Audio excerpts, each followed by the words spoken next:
Фрэнк Фриц был парнем, который превратил свою детскую любовь к коллекционированию в карьеру. Он не просто коллекционировал, а всегда искал предметы, которые рассказывали историю. Фриц родился в Дагенпорте и с ранних лет проявлял интерес к собирательству.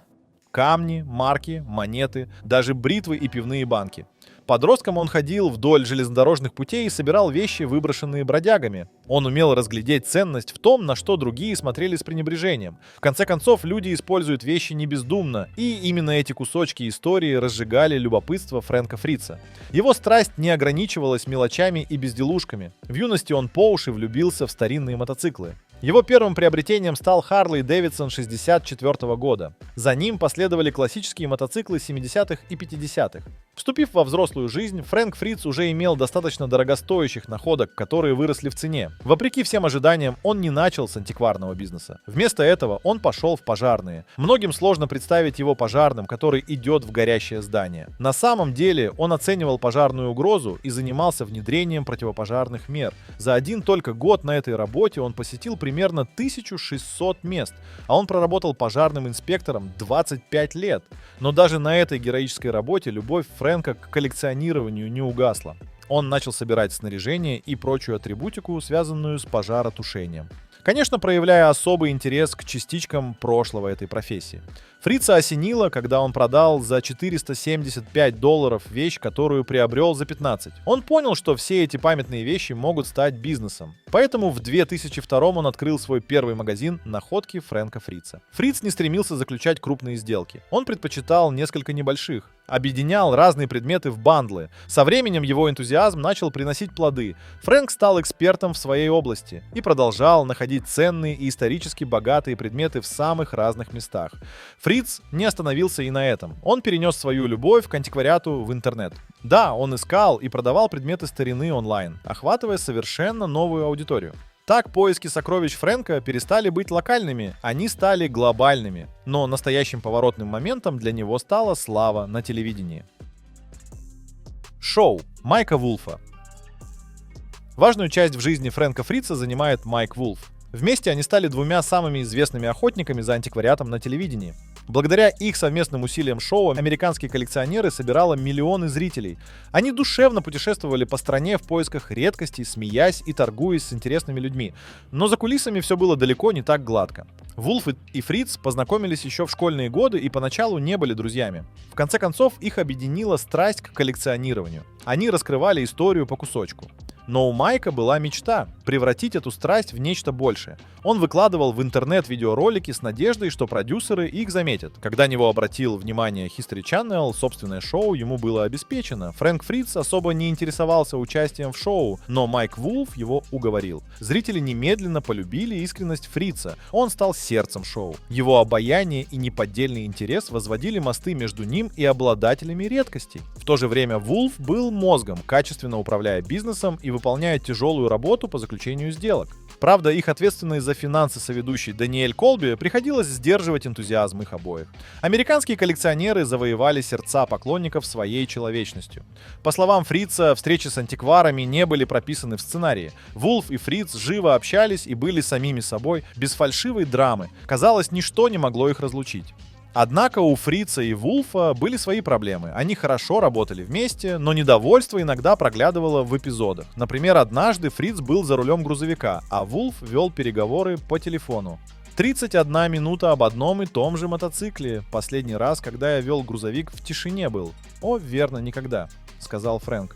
Он считал, что Майк всегда тратит его время на свой бизнес. Фриц замечал, что фанатам он нравится больше, хотя Вулф был главным ведущим шоу. Однако его устраивало второе место. Он говорил: «Я нашел свое место, он первый, а я второй на шоу. У меня нет проблем с этим. Может, у него есть проблема». 21 сезон соответствовал их формату совместных путешествий. Потом произошло шокирующее. Фанаты заметили отсутствие Фрица в последних 8 эпизодах.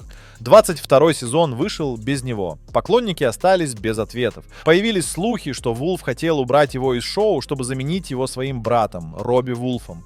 Наконец, Вулф перед зрителями рассказал об уходе Фрица. Он попрощался следующими словами.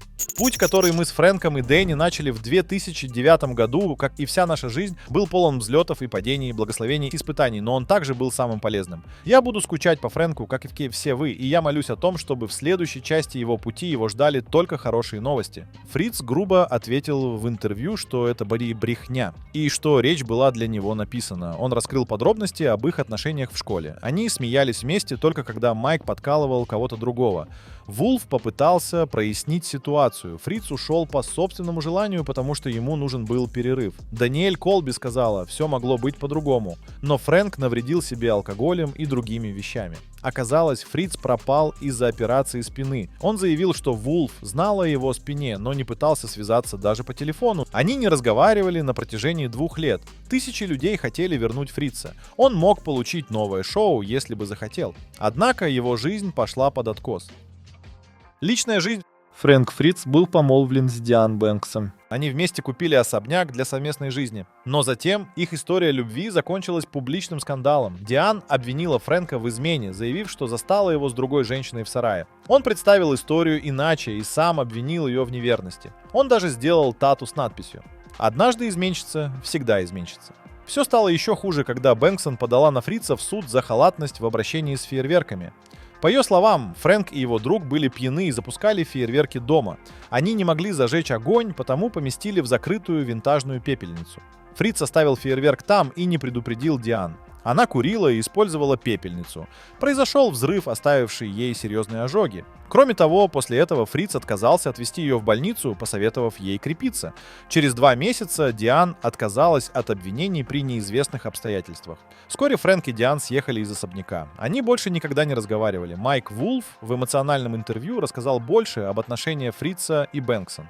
Он сказал, что Фрэнк убил ее. Разумеется, в переносном смысле. Ее убило то, что Фриц поменял замки на особняке, по сути, выгнав ее. Он продал особняк и отказался от второго шанса на счастье. Оказывается, Диан очень хотела возобновить отношения, но Фрэнк просто ушел. Антикварный магазин. Фанаты были шокированы и разочарованы тем, что нашли в магазине Фрэнка Фрица. Для него это был еще один удар и начало финансовых трудностей. За время своей карьеры Фриц объединялся с другими антикварами, устраивал ярмарки и собирал вместе любителей старины. Фанаты, безусловно, ценили его огромный вклад в сообщество. В то же время предпочитали магазин Майка Вулфа. Antique Archaeology славился высококачественными товарами и интересными предложениями. Зрители американских коллекционеров вставали в длинные очереди, а магазин Фрица часто оставался пустым. Отзывы того времени показывали, что магазин «Находки Фрэнка Фрица» оставляет желать лучшего. Посетители описывали его как негостеприимное, заполненное мусором и лишенное очарования ожидаемого от антикварного магазина. В магазине Фрэнка было все, кроме того, что искали клиенты. Старинные масляные канистры с автографами по завышенным ценам. С потолка сыпалась краска, в половицах были дыры, освещение было тусклым. По углам лежали груды металлолома без ценников и описаний. А жестяная банка от Кока-Колы могла быть обычным мусором, оставленным кем-то. На фото замечены разбитые витрины, старые манекены, покрытые паутиной и даже большой паук возле окна. Неорганизованные кучи хлама, запутанная планировка и вход через бар мешали кому угодно. Накапливались негативные отзывы, называвшие магазин дешевым и безвкусным. Если бы у Фрэнка было лучше со здоровьем, я уверен, что он бы больше занимался магазином, написал один из покупателей. Другой прокомментировал: если вы идете в этот магазин в поисках чего-то крутого, выберите другое место.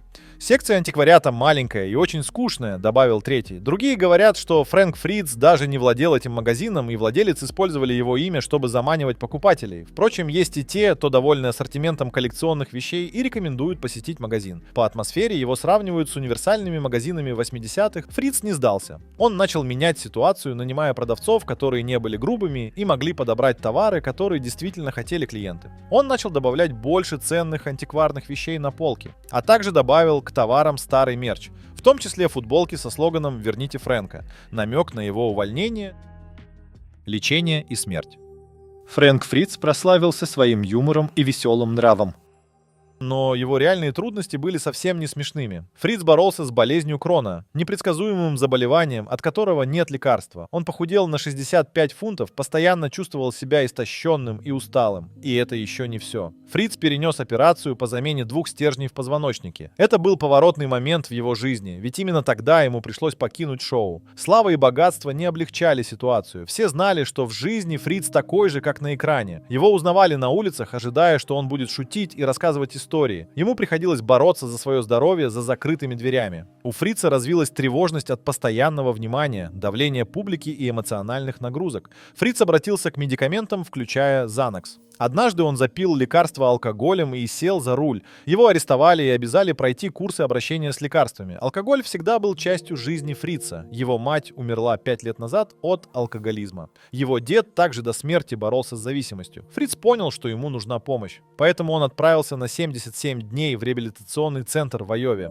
Это было нелегко, но Фрэнк потратил это время, чтобы восстановить себя, и даже написал несколько книг по саморазвитию. Ранее он уже публиковал книги «Как выбрать винтажный мотоцикл» и «Руководство по коллекционированию американских коллекционеров». Майк Вулф говорил, что охотно примет его обратно. Фрэнк Фриц был не готов вернуться в шоу. Он скучал по дороге и встречам с новыми людьми, но его выздоровление должно было быть на первом месте. Одно время у него получалось вести здоровый образ жизни. Он сказал, что ему больше не нравится пить. Затем в жизни Фрэнка Фрица произошел душераздирающий поворот. За 2 года до смерти он перенес инсульт, который отнял у него много. Инсульт приковал Фрэнка Фрица к инвалидному креслу. Половина его тела была парализована. Он даже не мог держать руку. Расстраивался из-за того, что не мог выразить словами то, что хотел. После месяца в больнице он начал реабилитацию, но полностью не поправился. Ему требовался постоянный уход, так как он не мог заботиться о себе сам.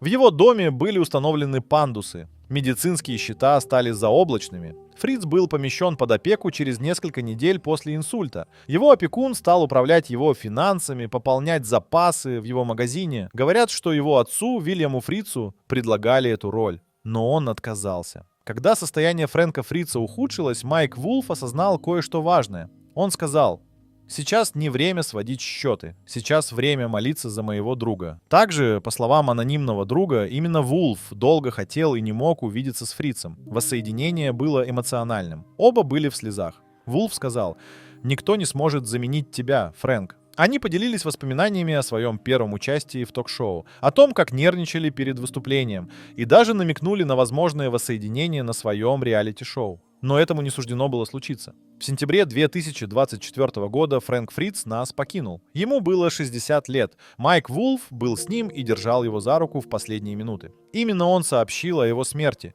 и признал, что им нужно было разделиться, чтобы понять, как они ценят друг друга. Находки.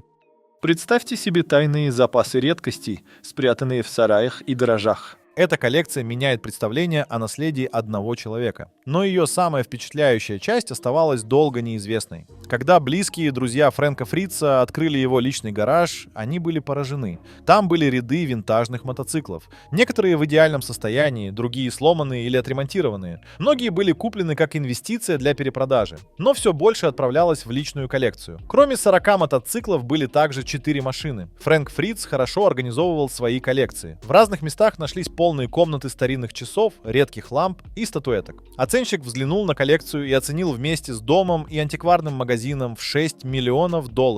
Но есть одна загвоздка. Фрэнк Фриц не оставил завещания. В 2023-м адвокат Фрица представил на сохранение завещание, одобренное судьей в Айове. Однако теперь адвокат требует это отменить. Отец Фрэнка отверг идею о том, что близкие друзья Фрэнка боролись за защиту богатства от него. Все из-за того, что он не принимал особого участия в жизни сына. Теперь Вильям уверяет, что завещание поддельное, что Фрэнк его не подписывал. Он считает, что состояние должно достаться ему, потому что никто, кроме него, не имеет с ним родственных связей. Он уверен, что они просто работали на него и хотят на этом нажиться. Запланированный на весну мемориал откладывается на 5 месяцев из-за споров по поводу завещания. Мотоциклисты планировали пробег, чтобы доставить прах Фрица в Саванну, штат Иллинойс. В память о его увлечениях они собирались доехать до его антикварного магазина. Антикварный магазин продолжит работать. Магазином теперь управляет его друг Джерри Джендро. Некоторые винят его в том, что именно он испортил репутацию находок Фрэнка Фрица. Сейчас он пытается понять, как сделать магазин лучше. К тому же, к восторгу фанатов планируется масштабное обновление, старинные велосипеды теперь выставлены там. Коллекция мотоциклов будет распродана на аукционе, а выручка при этом пойдет на благотворительность. Среди самых ценных мотоциклов был Indian 4 41 года. Он был найден в заброшенном сарае между Небраской и Колорадо. Мотоцикл был не в лучшем состоянии, покрытый ржавчиной и следами износа. Но ценности ему добавляли оригинальные детали и расцветка. Еще более востребованными оказались винтажные мотоциклы Harley Davidson. Самым ценным из них был Knucklehead 1936 года. Эти мотоциклы помогли бренду пережить Великую депрессию. Еще более старинный мотоцикл был Ace 4 1922 года. Майк Вулф и Фрэнк Фриц обнаружили его в доме умершего коллекционера и приобрели у жены и сына за $45 000. На аукционе он был продан за $198 000. Последнее приобретение Фрица — мотоцикл Kawasaki, знак Phillips 66 и напольные часы. По большинству стандартов это было не впечатляюще, но она навсегда останется частью истории Фрэнка Фрица.